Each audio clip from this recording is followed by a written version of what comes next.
Hola, buenas tardes, Omara Ruiz Urquiola. Gracias por estar aquí con nosotros. Gracias por aceptar la invitación que tan amablemente nos comunicamos y rápido te pusiste en contacto. Y nada, aquí estamos conversando. Gracias por eso. No, Milanés, gracias a ti. Me parece además muy oportuna tu irrupción en este panorama, en el panorama de lo virtual, o yo lo veo como construir ciudadanía a nivel virtual, porque estamos aprendiendo a discutir, que puede ser sinónimo de dialogar, y sabes escuchar. O sea, se agradece que aparezca una persona que sepa escuchar al otro, que respete al interlocutor. Eso hacía rato que no lo veía. Ah, bueno, mira, viniendo de ti, eso es un buen.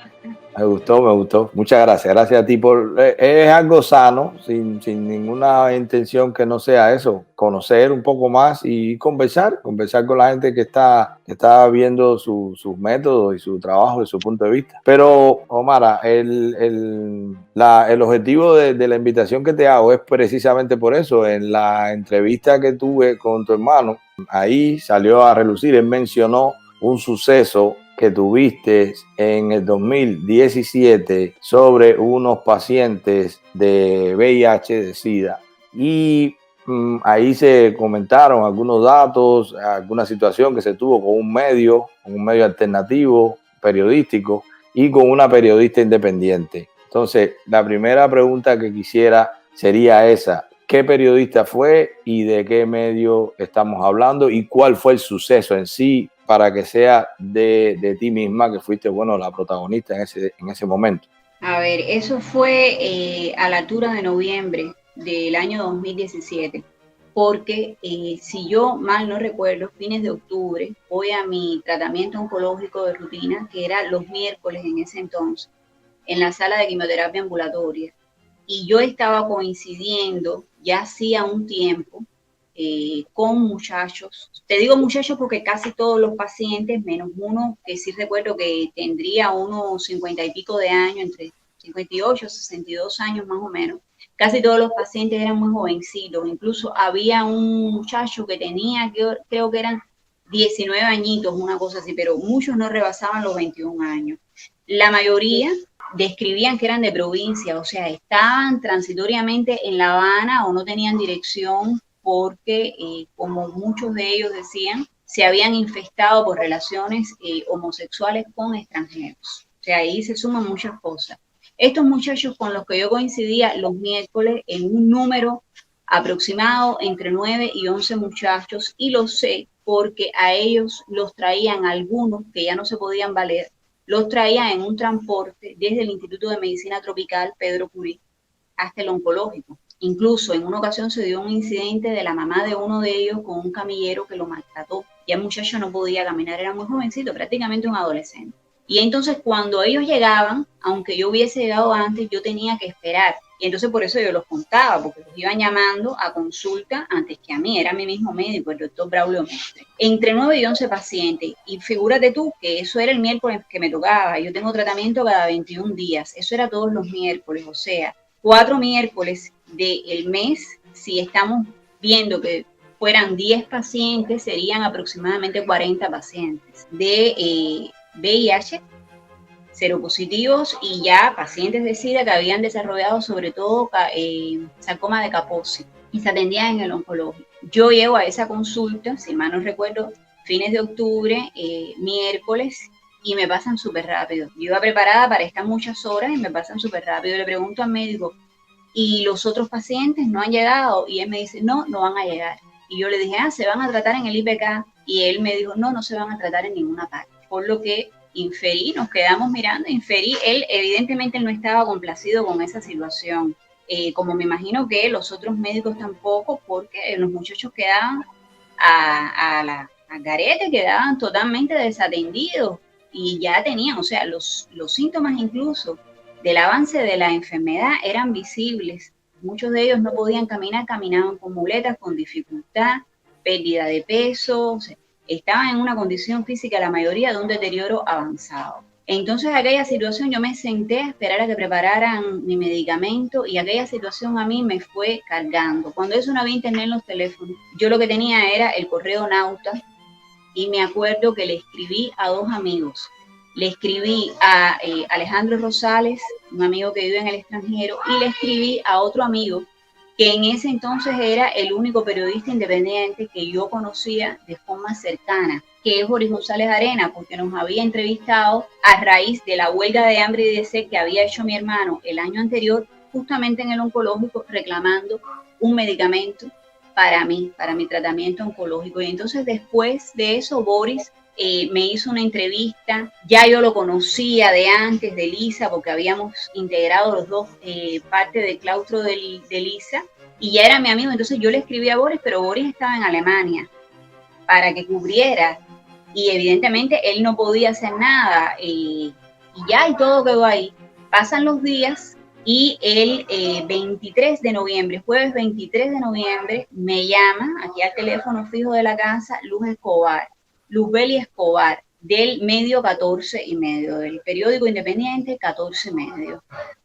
Ella me dice que había recibido la información de un amigo y que ella quería cubrir la noticia, ella quería enterarse de lo que había ocurrido en el oncológico. Tendría que ser Boris González Arena. Yo le dije, era por teléfono, y yo le dije, sí, me imagino que amigo, y me dijo, sí, él me iba a decir el nombre, yo no dejé que, recuerdo, yo no dejé que me dijera el nombre, pero bueno, si venía de parte de Boris, para mí estaba bien. Quedamos en encontrarnos, nos encontramos en un punto cercano a su casa, cerca del Teatro Buen Día, de la sede de Teatro Buen Día, también, y fuimos a un hotelito que hay por ahí por Tulipán, nos sentamos, yo le fui contando, todo esto se cuadró por teléfono, eso también a mí me llamó poderosamente la atención, por teléfono celular, pero de todas maneras los teléfonos celulares y los fijos de todos nosotros son teléfonos que están estrictamente monitoreados por el Departamento de Seguridad del Estado, pero bueno, no había otra opción, o por lo menos para mí, yo no sabía ni conectarme en los parques wifi, eso siempre lo hizo Oscar por mí u otros amigos para pasar determinada información. Yo me reuní con Luzbeli Escobar, le conté lo que había ocurrido, ella me dijo que iban a publicar sobre el tema y yo me entusiasmé mucho porque ella fue súper diligente, al punto de que ella se presentó en el oncológico como familiar de uno de estos muchachos, y ella logró conversar con Elías Gracia, el doctor Elías Gracia, que es el jefe del departamento de quimioterapia ambulatoria, y él le manifestó que bueno, que ellos no estaban en la capacidad ni por los medicamentos ni por las infraestructuras de atender, de tener el sobrepeso de esos pacientes que tendrían que tratarse en el IPK, que ya eso no era su responsabilidad. Me parece que le dijo incluso que habían venido por unos meses hasta que el IPK resolviera el problema de la cámara de flujo laminar y que ya llevaban creo que 5 o 6 años atendiéndose en el oncológico. Logró esa entrevista con Elías Gracia y después logró una entrevista telefónica, le salió al teléfono Jorge Pérez, el director del IPK. Jorge Pérez, que es además el médico que llevaba el programa en Villa Los Cocos, que tiene libros publicados sobre el tema de los pacientes de VIH, en fin. Después ella incluso, cuando yo fui a su casa, me dijo, no sé, es que yo no sabía quién era, y mira, aquí yo tengo hasta el libro que él publicó. En fin, un libro de entrevistas que le hicieron o de relaciones de con los pacientes, en fin, una cosa así, yo no lo he leído. Entonces, pasan los días, lo tengo todo anotado porque fui después, rescaté de ese teléfono antes de que se acabara de echar a perder. Eso, nosotras nos entrevistamos el 23 de noviembre. El 25 de noviembre, que fue sábado, es que nosotras, el 23 ella contacta conmigo, el 25 a las 10 de la mañana es que nos reunimos en este hotelito. El 28, que es martes, nosotras nos encontramos en la parada de la Bobo que está en Tulipán. De hecho, yo tengo una foto de ella en ese encuentro, y ella me manifiesta que quisiera consultar alguna bibliografía específica sobre relación cáncer VIH, y que si yo podía preguntarle a mi hermano y tal, y es cuando entonces yo pongo al tanto a mi hermano y a Oscar Casanella para que me faciliten información o al menos rutas de búsqueda en internet que ella googlee y que fácilmente pudiera encontrar la información científica comprensible para un artículo periodístico generalista, en este caso. El día 29 de noviembre, el miércoles, es cuando ella obtuvo esa información de Elías Gracia. Ese propio día es que ella obtiene la información de Jorge Pérez, donde incluso Jorge Pérez, ella me manifestó que le había dicho, yo voy a hablar con Curbelo porque Curbelo es mi socio y no puede ser que me deje los muchachos así, en fin, toda una cosa muy coloquial, absolutamente carente de profesionalidad por parte de Jorge Pérez, pero en fin, eso fue lo que ella me refirió. Me llama mucho la atención, bueno, ella ya me dijo que tenía el artículo prácticamente completo, yo tengo toda la cronología de hechos, pudiera ser hasta más exacta. Ella me dice eso y que, bueno, me va a citar para que yo vea el artículo y tal. Solamente, o sea, este encuentro que yo tuve en la parada con ella y tal, era que me llamaba y me decía, no me hace falta verte, bueno, nos vemos en tal punto, qué sé yo, ok. Ella no me había, por supuesto, comentado el contenido de las entrevistas ni con Elías Gracia ni con Jorge Pérez. ¿Por qué yo me entero de estas entrevistas? Yo no me entero porque ella me lo comenta a mí de forma verbal, directamente, sino es que me llama por teléfono, a mi teléfono fijo, y ahí me cuenta, después de que obtiene estas entrevistas con ese valor inestimable, ella me cuenta todo el contenido de esas dos entrevistas. Porque yo dije, bueno, esta muchacha tiene un nivel de valentía, pero además de temeridad impresionante, porque me está poniendo al tanto a mí y está poniendo a la vez al tanto a la seguridad del Estado. O sea, ¿cómo puede ser esto? Ingenua yo. O sea, estaba poniendo al tanto a la seguridad del Estado de la información que ella tenía, porque evidentemente, como después yo pude deducir, trabajo me costó, habían tomado la determinación de no publicarlo cuando se dieron cuenta de la envergadura de la información que tenían de su lado.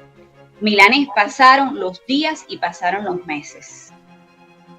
Yo me sentía muy ridícula, me sentí mal, incluso me deprimí, no vi más a los muchachos. Hubo un día en que yo llamé a Luzbeli Escobar 11 veces. Hubo un momento en que me citó a un lugar, me acuerdo que hacía frío, y cuando yo iba de camino me avisó que el carro del esposo estaba roto en G 23, que ella iba a pasar por mi casa, que yo le pasara la dirección. Le pasé la dirección de mi casa y me quedé toda la tarde esperando. Por la noche la volví a llamar. Muchas veces el teléfono apagado, yo seguí insistiendo. Le comenté a Oscar lo que me había pasado. Y es que entonces Oscar me revela que a él en el pasado le había ocurrido un incidente desagradable y también le había generado desconfianza. Yo requerí a Oscar y le dije, tú debiste haberme dicho eso, porque cuando ella vino yo confié, porque venía de parte de un amigo, venía de parte de Boris, pero de lo contrario yo no le hubiera dado el acceso a la información. Yo me lo hubiera callado hasta que apareciera una persona de confianza que pudiera asumir esto. Mira lo que me está pasando. Oscar sí sabía dónde ella vivía. Fuimos en una ocasión, la pudimos ver, o sea, la sorprendimos. Ella me dijo que se estaba discutiendo en la redacción, que ella estaba a punto de salir, que estaban dándole el toque a algunos detalles, pero que bueno, ya ella me lo iba a mandar por correo. Yo le mando mi dirección de correo y tal, nunca llegó, tampoco le llegó a Oscar. Volvimos en otra ocasión, le dejé un papel donde le decía que me parecía mentira lo que estaba ocurriendo. Volvimos en otra ocasión de sorpresa. En definitiva, Milanés, cuando pudimos hablar con ella, nos entregó un archivo que estaba corrupto, que no abrió en ninguna máquina, ni Mac, nada. O sea, no abrió en ninguna máquina, estaba absolutamente inservible, era inservible ese archivo, se burló de nosotros. Ya estábamos a la altura del mes de diciembre, no, como te reitero, no vi más a los muchachos, me di cuenta de que ya no se iba a hacer. Yo seguí insistiendo y en una de estas ocasiones, ya por último que la llamo, ella me dice, ella no me sale al teléfono, me responde un hombre que se me presenta como Reinaldo Escobar. Yo nunca he hablado con este sujeto, sé cómo luce porque lo he visto en los medios después, pero para mí, ya te digo, o sea, ella es una periodista independiente en ese momento de un diario que había sonado bastante, 14 y medio, pero mi relación con todos estos medios independientes era una relación muy, muy básica, muy preliminar, absolutamente. O sea, más Diario de Cuba, que siempre lo he leído, pero los demás. Cubané, porque trabaja Rudy en Cubané haciendo los videos, pero no más que eso. Y entonces me sale este señor en bastante descompuesto, sea, no me conocía, no lo conozco, aún hoy no lo conozco. Una forma grosera, y este señor me dice muy despóticamente, ya estoy saliendo para Pinar del Río, que me voy a entrevistar con algunos de los muchachos. Yo le dije, qué bueno, en fin. Ya se acabó la conversación, cortaron inmediatamente, es que no hubo tal conversación, solamente me comunicó esto y entonces yo me quedé así después pensando y yo dije, bueno, pero ¿de dónde sacaron ellos los nombres de los muchachos? ¿De dónde sacaron las direcciones, los contactos? Muchachos que además estaban residiendo en La Habana cuando estaban en tratamiento. Yo sabía que eran de Pinar del Río porque lo comentaban delante de mí tantas horas que estábamos juntos en tratamiento, pero todos ellos vivían en La Habana. O sea, ¿de dónde él sacó esa información? ¿A dónde él iba en Pinar del Río? En fin.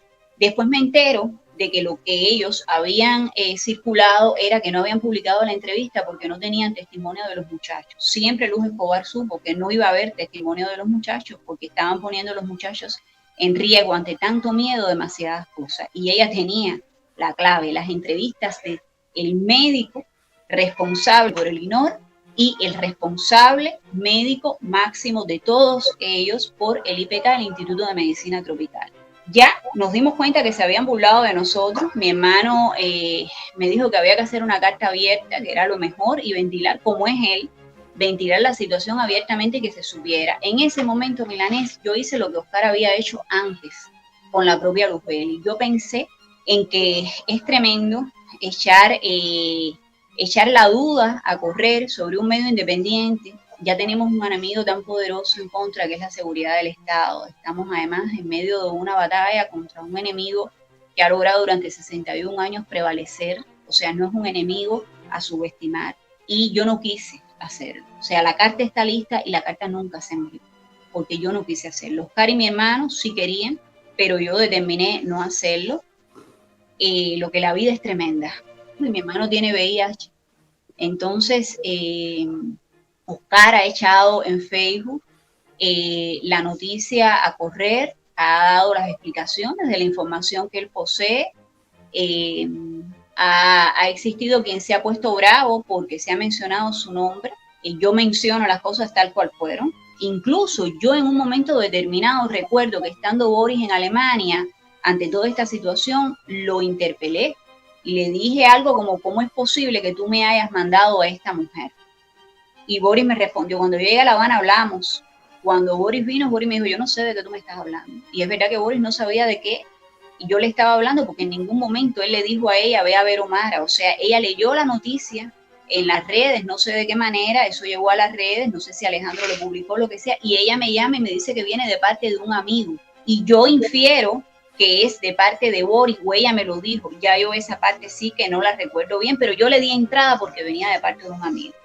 No se publica el artículo. A la altura del mes de enero, yo coincido con Jorge Enrique Rodríguez Camejo, un gran amigo, un intelectual, un poeta, y Jorgito, yo no sabía, pero era periodista de Diario de Cuba. De hecho, Boris me había dado las señas de él como el otro periodista y que de Diario de Cuba en quien yo podía confiar. Bueno, Jorgito viene, conversa conmigo. Jorgito pudo hacer muy poco. Sacó un artículo, una especie de nota en Diario de Cuba, pero cuando él ya llamó al IPK, como me refirió, cuando él llama al IPK, le dice una secretaria, por supuesto que nunca pudo hablar con Jorge Pérez, le dice algo como, la revolución no abandona a ninguno de sus hijos.